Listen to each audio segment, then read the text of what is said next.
스가랴 6장 1절로 15절까지 말씀이 되겠습니다. 먼저 1절부터 3절까지 스가랴 본 환상이죠. 네 병거가 두 구리산에서 나옵니다. 첫째는 붉은 말들이, 둘째는 검은 말들이, 셋째는 흰 말들이, 넷째는 어룽진 건장한 말들이 메었더라. 이런 환상을 보게 되는 거죠.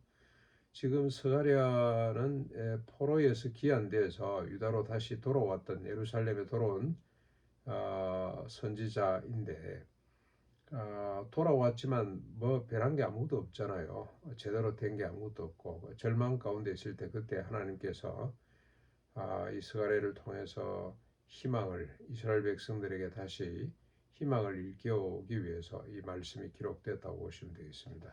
결국 포로 이후에 어떻게 역사가 전개되는지를 쭉 말씀하고 있습니다. 4절부터 8절까지는 스가랴가 천사에게 이것들이 뭐냐고 묻죠. 이 네 병거가 뭐냐, 각각 다른 말들이 끌고 있는 이 병거의 의미가 뭔지를 묻습니다. 그러자 천사가 대답합니다. 하늘의 네 바람이라. 하늘에서 부는 네 바람. 이 바람이라는 것은 하나님의 심판을 향하기 위해서 하나님의 보좌 앞에서 섬기는 영들을 말합니다. 그러니까 하나님의 심판에 대한 이야기죠. 하나님이 계속해서 심판하실 것이다. 왜 하필이면 네 개냐? 지금 언약의 백성 이스라엘을 망가뜨린 나라가, 패망시킨 나라가 바벨론이고, 또 그 바벨론은 메데 파사 페르시아에게 또 망하게 되고, 페르시아는 그리스라는 나라에, 그리스는 또 로마에 패망하죠. 그리고 로마는 또 오랜 세월 뒤에 분산돼 버립니다. 그러니까 하나님께서 이 지상에 세우실, 그리고 또 꺾으실 왕조, 지상의 정치적 또는 지상의 어떤 육체적 현상들을 쭉 이야기를 하고 있는 거죠. 결국 역사의 주인은 하나님이시고, 하나님께서 그 백성들을 회복하기 위해서 역사를 주관하신다는 그런 이야기가 되겠습니다. 그 이야기입니다. 네, 그래서 희망을 주는 거죠. 지금 나라가 아무것도 가진 것이 없고 회복된 것도 없고 여전히 강대국의 지배 아래 있고 페르시아가 여전히 살아있는 것 같고, 그렇지만 앞으로 역사는 이렇게 흘러갈 것이다. 하나님의 심판이 이렇게 임하게 될 것이다. 그러니 정신을 차리고 깨어있으라. 무엇이 본질인지, 무엇이 이 언약의 백성들이 추구해야 될 바인지, 어떤 국가를 만들어야 될 것인지 정신을 차리고 깨어있으라, 그런 뜻이죠. 그리고 9절부터 15절까지 지금까지 보여준 이 스가랴서를 통해서 보여준 환상들에 대한 결론이라고 할 수가 있겠습니다. 이들까지 환상을 쭉 보여주셨는데 성전 재건을 예언한 것이죠. 반면에 모든 원수들이 심판을 받게 될 것에 대한 예언이 쭉 펼쳐져 왔는데, 그 예언의, 그 예고의 정리, 종합 정리라고 할 수 있겠습니다.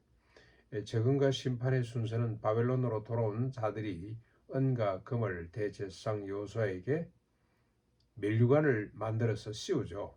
그가 그리고 선포합니다.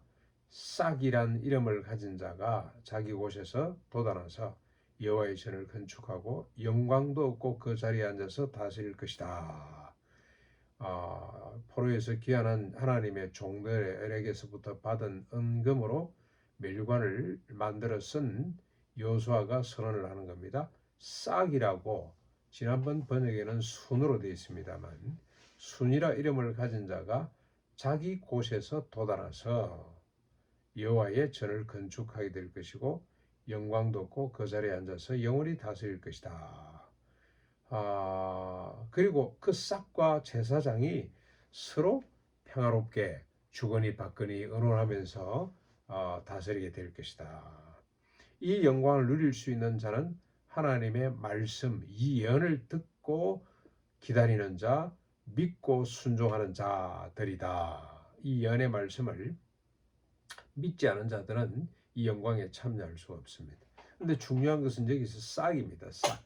순이라고도 하고, 싹이 뭡니까? 누굽니까? 자기 자리에서 돋아나서 성전을 건축하고 그곳에 앉아서 영원히 다스리게 될 그분이 누구겠습니까? 메시아 예수 그리스도를 말합니다. 그리스도가 올 것이라고 예언하고 있는 겁니다. 그가 세우는 성전은 뭐죠? 교회입니다. 교회. 영원히 앉아서 다스리는 그 거룩한 곳은 뭐냐? 거룩한 왕국은 뭐냐? 교회를 말합니다. 주님이 재림하실 때까지 왕노릇하게 되실 교회를 의미하는 거죠. 바로 예수 그리스도에 대한, 그러니까 이 예언의 핵심은 그리스도가 오셔서 새 나라를 건설하게 될 것이다. 모든 원수의 머리가 되는 사탄을 짓밟고 이기고 이제는 그의 왕국, 하나님의 나라, 우리 예수님은 하나님의 나라라고 그렇게 정언을 했습니다만, 하나님의 나라, 교회죠. 교회를 통해서 통치하게 될 그 왕을 기다리거라. 슬퍼하거나 좌절하지 말고 세상을 두려워하거나 부러워하지도 말고 그 날을 기억하면서 참고 인내하며 기다리고 있으라고 말씀을 하는 겁니다. 성취가 안 돼도 기다린 그 자체가 믿음이구나.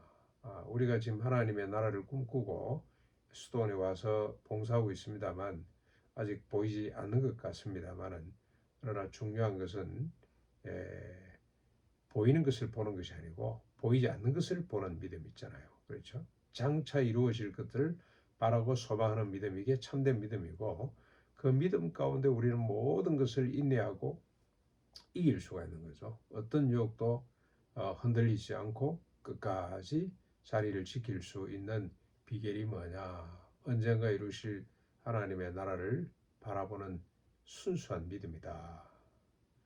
지금도 교회에 임재하시고 통치하시는 왕 되신 그리스도를 믿고 순종함으로 하나님의 구원을 누리는, 하나님의 나라를 만끽하는 복된 하루가 될 수 있기를 바라고 남은 새해가 될 수 있기를 바랍니다.